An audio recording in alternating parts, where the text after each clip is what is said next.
Hello friends, जय माँ काली। मैं भक्तनी प्रतिभा सिंह जय माँ काली चौकी से आप सभी का हार्दिक स्वागत करती हूँ। आज जो मैं आपके लिए एक दिलचस्प जानकारी तंत्र के अखाड़े की लेके आई हूँ वो है ताबीज़ की। ताबीज़ और डोरे, जो काले डोरे और लाल डोरे बनाए जाते हैं, लोगों को उतारा करके पहनाए जाते हैं, ताबीज़ पहनाया जाता है। क्योंकि इस तरह के बहुत से सवाल लोग मुझसे पूछते हैं कि मैम ताबीज़ कट जाते हैं क्या, ताबीज़ थोड़े दिन के बाद बेकार हो जाते हैं, हम तो इतने सालों से ताबीज़ पहने हैं पर मैम हम तो फिर भी बहुत परेशान हैं। ये कुछ ऐसे सवालों के जवाब लेके आज मैं आई हूँ। देखिए, सबसे बड़ी बात यह है कि इसमें जो तांत्रिक आपको ताबीज़ पहनाता है उसकी कनेक्टिविटी लगातार आपसे बनी रहती है, इसलिए क्योंकि उसी के द्वारा मंत्र पढ़ के वो पहनाया गया है। दुनिया में अच्छे लोग भी हैं, दुनिया में बुरे लोग भी हैं। मैं ये हर किसी को बुरा नहीं कह रही हूँ, ये तो अपनी अपनी प्रवृत्ति है। ताबीज़ काटा जा सकता है, ये 100% सच बात है।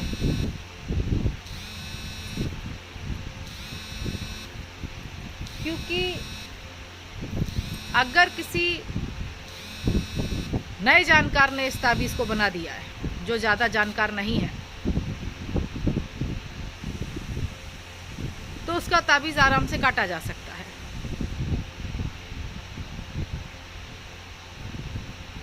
डोरे भी है जो दे दिए जाते हैं, थोड़े दिन के बाद वो उतना अच्छा काम नहीं करते। कारण उसका सबसे बड़ा ये होता है कि आप लोगों का उन लोगों के पास जाना कम हो जाता है जिन लोगों ने वो डोरे और ताबीज़ दिए हैं। जब आप किसी शक्ति का ताबीज़ या डोरा लगातार पहने हुए हैं तो आपको बीच बीच में वहाँ जाना पड़ेगा। आपको प्रसाद भी देना पड़ेगा, क्योंकि जब एक शक्ति किसी के लिए लगातार दौड़ती है तो वो प्रसाद खाती ही खाती है, या आप किसी शक्ति से मदद ना लें। ताबीज़ के बेकार होने का सबसे बड़ा कारण यही होता है कि आप लोग एक बार ताबीज़ पहन के छुट्टी पा जाते हैं। सालों से घिरी हुई समस्या का समाधान आप लोग एकदम पल भर में चाहते हैं। एक दो बार जाना पड़ता, फिर नहीं जाना पड़ता, ऐसा नहीं होता है। कभी कभी तो कई साल जाना पड़ता है, तब आदमी जाके ठीक होता है, और कभी कभी 2 ही बार में ठीक हो जाता है। ये तो काम के ऊपर है ना, कि आपके ऊपर काम कैसा है, आपके ऊपर शक्ति कैसी है, हल्की फुल्की है या कोई तगड़ी शक्ति या तगड़ा प्रेत सवार हो गया है। अब उसमें आप ताबीज़ तो पहन लेते हैं, लेकिन चौकी पर जाना बंद कर देते हैं। मैं ये नहीं कह रही आपको रोज़ जाना है, लेकिन फिर भी 4 महीने में, 5 महीने में एक बार आपको वहाँ फेरा मारना चाहिए।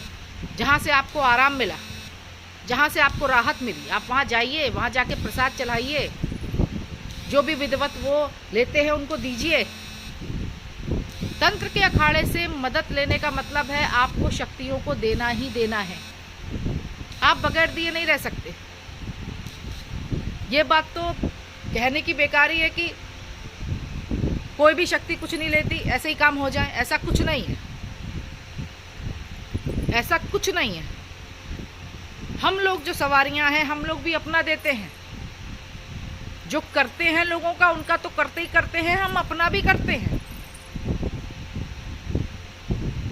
अगर नहीं करेंगे तो कैसे काम चलेगा।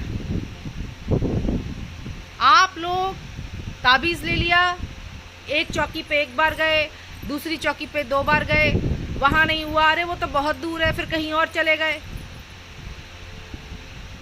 डोरे और ताबीज़ आपको क्या समझ में आएंगे जब आपको सवारियां ही समझ में नहीं आती, चौकी ही समझ में नहीं आती। और यही चीज़ बहुत ताकतवर हो जाती है तब जब इसका कोई बहुत ही कायदे से पालन कर ले जाए, इस चीज़ को बहुत कायदे से उठा ले जाए। और ऐसे 200-300 लोगों में से 2 या 3 लोग होते हैं, बाकी सबको बहुत जल्दी होती है ठीक होने की।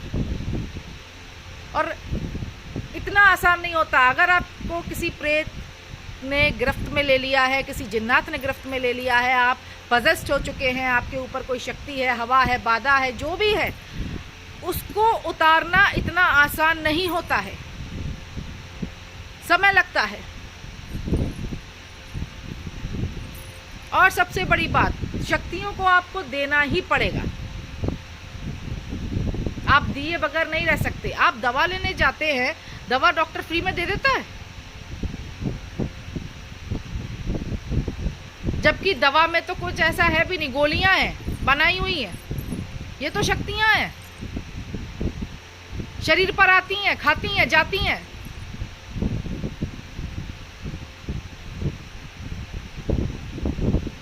फिर आप ये कैसे सोच लेते हैं कि आप किसी चौकी पे जाके किसी को कुछ देंगे? नहीं, अरे वहां नहीं जाएंगे, बार बार देना पड़ता है।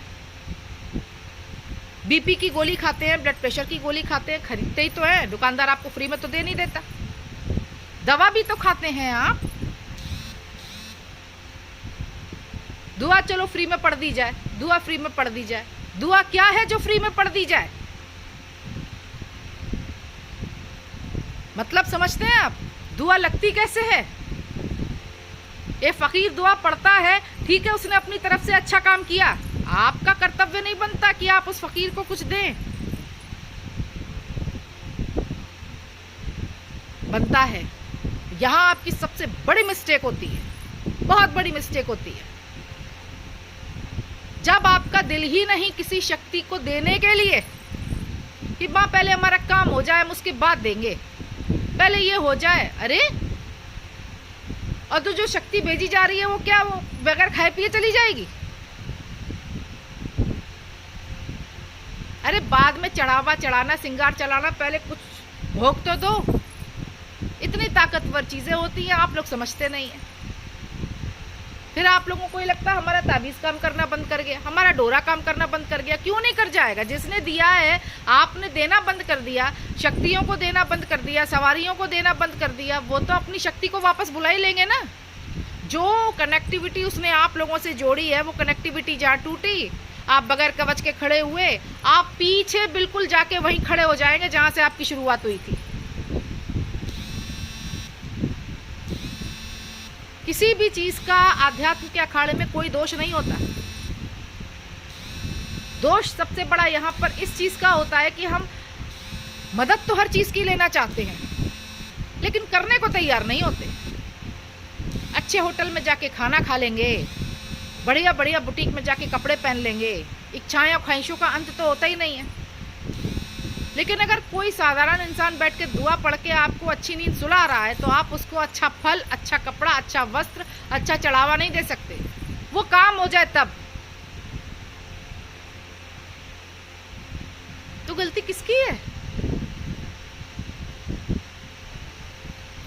ताबीजों का और धागों का ज्यादातर 90% काम ना करने का कारण आप लोग खुद होते हैं और कोई नहीं है। ये बात आप लोग अपने दिमाग में बैठा लीजिए। या तो आप तंत्र की मदद ना लें, और अगर आप तंत्र की मदद ले रहे हैं तो आपको अपना दिल बड़ा रखना पड़ेगा, क्योंकि इनके तो चढ़ावे होते हैं, इनके तो भोग होते हैं। दीजिए, आपको तो हर तरफ से देना पड़ेगा। हर जगह जाके नहीं देते आप। होटल में बैठ जाते हैं खाना खाने, फ्री फंड में खिला देता है खाना कोई। कपड़ा लेने जाते हैं, फ्री फंड में दुकानदार दे देता है कपड़ा। ये तो दुआ तावीज पढ़ने वाले लोग हैं, इनकी पूरी जिंदगी तपस्या करते करते निकल गई। कम से कम इस बात को तो समझिए कि जो इंसान आपके ऊपर अपने 3-3, 4-4, 6-6 घंटे बर्बाद कर रहा है, अपनी ताकत, अपनी एनर्जी बर्बाद कर रहा है, वेस्ट कर रहा है, आपको ताबीज़ बना के दे रहा है, आपको डोरे बना के दे रहा है, रोज़ नहीं तो 6 महीने बाद जाके उसकी चौखट पे माथा तो टेकिए। उससे कोई मतलब नहीं है, ले आए, अब ठीक हो गया। और उसके बाद बहुत से लोग तो ये बदतमीजी देते हैं कि काम होने के बाद श्रृंगार तक नहीं चढ़ाते। माता का श्रृंगार बोल दिया, आए नहीं, नतीजा 6 महीने के अंदर वहीं जाके खड़े हो जाते हैं जहां से शुरू हुए थे। अरे आप खिलवाड़ कर रहे हैं इन शक्तियों के साथ। अरे काली तो आदि शक्ति है। जब आप ईश्वर को नहीं छोड़ते तो हम सवारियां तो फिर भी इंसान, आप हमें क्या छोड़ेंगे? लेकिन आप बिगाड़ किसका क्या लेंगे? हम लोगों का कुछ नहीं बिगड़ेगा, ना आज तक कुछ बिगड़ा है, ना आगे कुछ बिगड़ेगा। हम तब भी यहीं थे, हम अब भी यहीं हैं और हम यहीं मिलेंगे, क्योंकि हमने अपने जीवन का परम कर्तव्य ही सेवा बना रखा है। हमारे जीवन का परम कर्तव्य है अपने इष्टों की सेवा, चाहे कोई हमें पूछे चाहे हमें ना पूछे, हमें अपना काम करना है।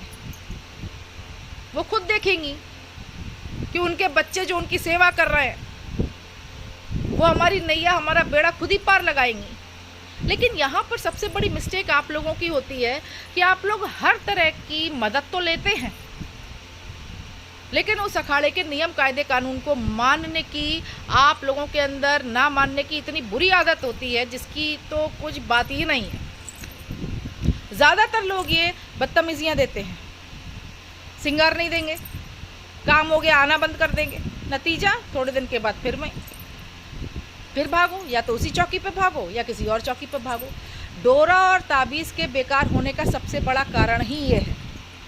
और अगर किसी का ताबीज़ पहनने के बाद भी आपको आराम नहीं मिलता है तो आप उस ताबीज़ को उतार दीजिए, नदी में सिरा दीजिए, नदी में सिरा दीजिए, किसी पेड़ के नीचे रख दीजिए। वो ताबीज़ ही क्या जो आराम ना दे। हर तरीके के दुनिया में लोग हैं, यह आपको तय करना है, या आपको आपकी समझदारी इस समय आपके काम आती है कि आपको खुद ही रियलाइज़ होना चाहिए कि हम जो कर रहे हैं हमको फ़ायदा कर रहा है या हमको नुकसान कर रहा है।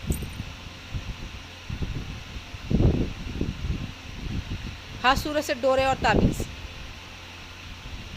बहुत से लोग अनगिनत इसी तरह के प्रश्न मुझसे करते रहते हैं, तो मैंने कहा चलो मैं एक दिन वीडियो बनाऊंगी, उसमें मैं बता दूंगी कि तुम लोगों की कहाँ मिस्टेक होती है।